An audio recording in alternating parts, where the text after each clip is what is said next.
Pastor Apollo C. Kibuloy, Jacqueline Roy, Crescente Canada alias Enteng,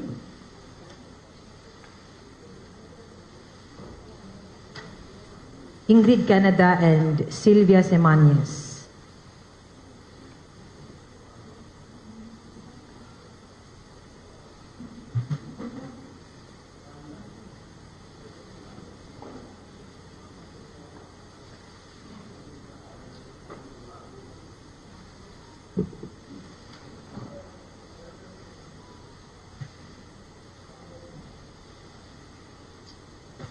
Okay? Okay na po.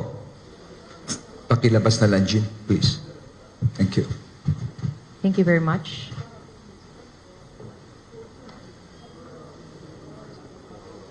Balik na, sir.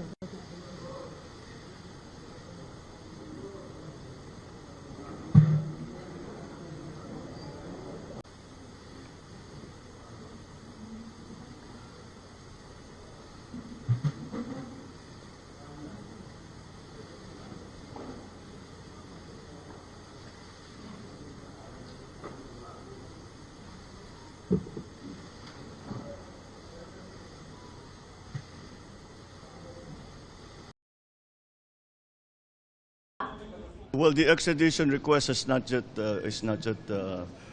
there.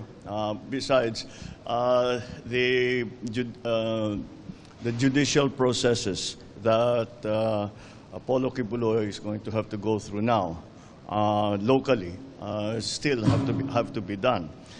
Because we have, what has been done is that we have implemented and enforced an arrest warrant that was issued by the court. For the moment, hindi extradition ang tinitignan natin. Ang tinitignan natin ay yung mga kaso na mga complaint na pinila dito sa Pilipinas. At yun muna ang kailangan niyang harapin. Mr. Kibuloy, na wala na, useless na magtago siya, na dapat lumabas na siya. And so, well, I'm happy that, I'm glad that this is over.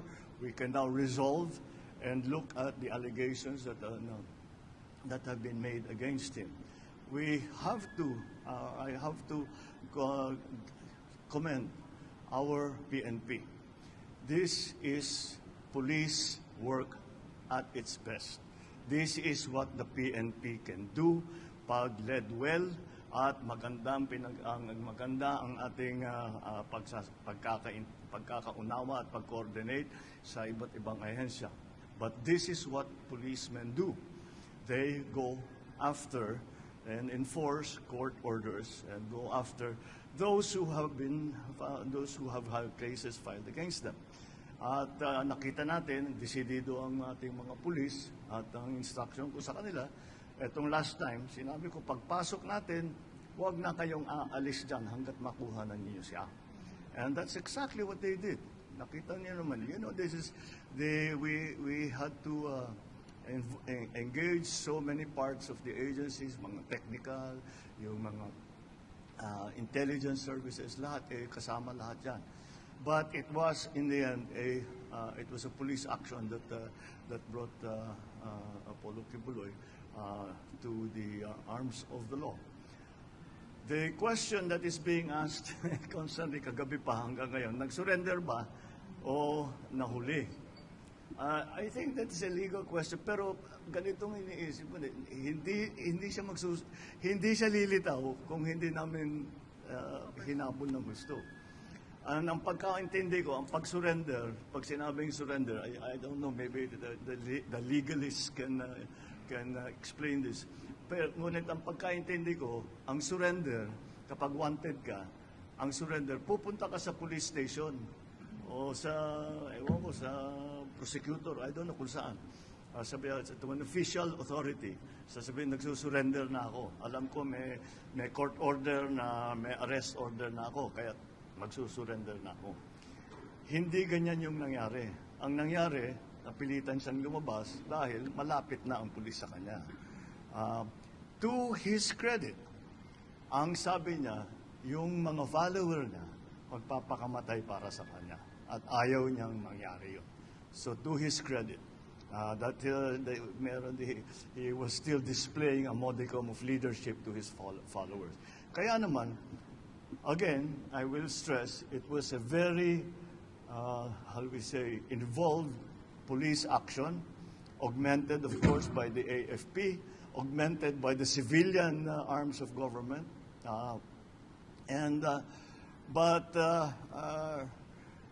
It was, once again, it was really through the efforts of what our policemen did.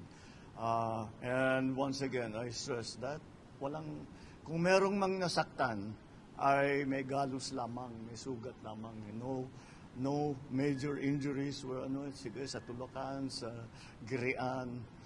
Ngunit wala namang nasaktan wala namang namatay, walang nabaril. Dahil walang ulitin ko. Lahat ng pumasok sa KOJC compound, lahat ng tao natin, ni isa doon ay may dalang baril. Wala sa kanilang may dalang baril. Dahil hindi mo na malaman kung may dalang baril, iba yung nagiging usapan. Yung instruction ko sa kanila, wala akong gustong masaktan. Hindi ko naman gustong saktan yung mga member ng KOJC. Dahil tinutulungan lang nila yung kanilang sinusundan na leader. Okay? Bakit natin sila sasaktan? Ba't pa tayo magdadala ng baril? So, ganun na lang. And so, again, this is how it should be done. You can't do this without hurting anyone. You can't do this without shooting anyone. That is what police work is meant to be. And this is police work at its best. Kaya congratulations sa lahat ng ating mga kapulisan, yung na-involved, yung behind the scenes na na-involved. Ang ating Chief PNP ay talagang all the time, araw-araw nagre-report sa akin, sometimes 2-3 times a day, kung ano yung mga pangyayari doon sa Davao. So, it is really with some relief that I can say that at least this phase of that operation is now over, and we now leave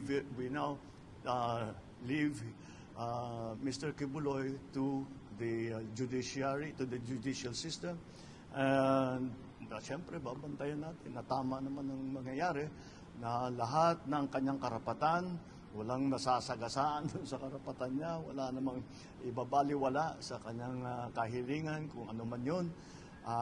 But again, there is no special treatment.